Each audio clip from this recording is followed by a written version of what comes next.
जिस मानवाधिकारों की वेदी पर आश्रित होकर पत्थरबाज, नक्सलवाद, उग्रवाद और आतंकवाद के मरण व हरण पर यह मानवाधिकार के ठेकेदार भेड़िया विलाप करते हैं, वे अयोध्या, अक्षरधाम, संसद भवन, ताज, कठुआ, गया और पुलवामा जैसे विध्वंसकारी कांडों पर मौन क्यों हो जाते हैं?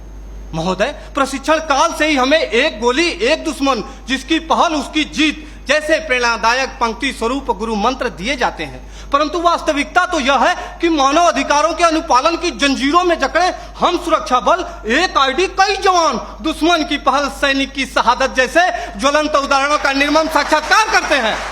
महोदय, जहां कानून व्यवस्था चरमरा जाती है, आतंकी हुकूमत चलती है, मानवता का अस्तित्व खतरे में पड़ जाता है, वहां पुनः शांति स्थापित करने के लिए सशस्त्र सुरक्षा बलों की तैनाती की जाती है। ऐसी कठिन परिस्थिति में मानव अधिकारों का अनुपालन करते हुए आतंकवाद एवं उग्रवाद के विरुद्ध लड़ना, वो भी प्रभावी तरीके से, कतई संभव नहीं है। एक सैनिक होने के नाते मैं यही कहूंगा कि शस्त्र मिले हैं, कर्म करो, सर्वनाश करो गद्दारों का। आज मानवता है खतरे में, तो क्या करोगे मानव अधिकारों का? महोदय, मानव अधिकारों के अनुपालन का ही नतीजा है कि पश्चिम बंगाल के एक छोटे से गांव नक्सलवाड़ी से शुरू हुआ नक्सलवाद हमारे देश के 240 जिलों में फैल चुका था। लेकिन जब सुरक्षा बलों ने उनके खिलाफ कठोर और दंडात्मक कार्रवाई की तो यह सिर्फ 90 जिलों में सीमित कर रह गया है। महोदय, सुरक्षा बलों को मानव अधिकारों का पाठ पढ़ाने वाले मैं अपने विपक्षी साथियों से पूछना चाहता हूं कि कश्मीर में जो कारगिल युद्ध के बाद पाकिस्तान के लवारिस सैनिकों के शवों को उनके धर्म के अनुसार दफनाया, वो है हमारे सुरक्षा बल, जिन्होंने इसी वर्ष 11 जुलाई को पाक अधिकृत कश्मीर से बहकर आए मासूम बच्चे के शव को प्रोटोकॉल तोड़कर पाकिस्तानी सेना को लौटाया, वो है हमारे सुरक्षा बल, जो कश्मीर के स्कूली बच्चों को दुश्मन की गोलियों से बचाने के लिए बुलेट प्रूफ जैकेट बन जाते हैं और अपने परिवार, अपने समाज, अपने देश के प्रति समर्पण का भार लिए हुए भी जो इस देश में शांति और अमन कायम करते हैं, वो है भारतीय सुरक्षा बल।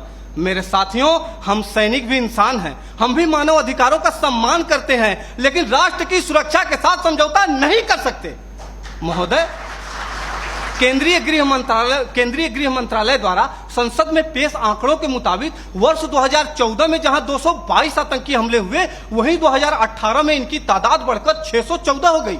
2014 में 47 सुरक्षा बलों के जवानों की शहादत हुई तो 2017 में 80 और 2018 में 91 जवान शहीद हुए। हमारे देश में 1993 से लेकर अब तक लगभग 8,390 आतंकवादी और उग्रवादी हमले हो चुके हैं।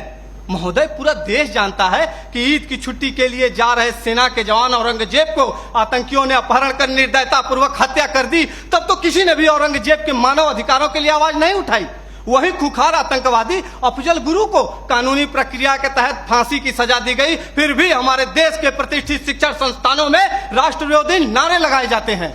दर्द तो हद से तब गुजर जाता है जब सर्जिकल स्ट्राइक और एयर स्ट्राइक जैसे सफल ऑपरेशनों के लिए हमसे सबूत मांगे जाते हैं। हमारे धार्मिक ग्रंथों में कहा गया है कि सीता हरण किया रावण ने, मानवता को ललकारा था, श्री राम प्रभु ने रावण को लंका में घुसकर मारा था। हम उन्हीं राम के अनुयायी सम्रानर हार नहीं सकते, जो रच रहे षड्यंत्र उन्हें क्या घुसकर मार नहीं सकते? महोदय, मैं अपने विपक्षी साथियों से पूछना चाहता हूं कि जब आतंकवादी हम पर अंधाधुंध गोलीबारी करे तो क्या हम सफेद झंडा लेकर मानव अधिकारों का शांति पाठ करें? आतंकियों को पनाह देने वाले स्थानीय लोग हम पर गाली गोली और पत्थर बरसाते रहे और हम उन्हें प्यार बांटते रहे?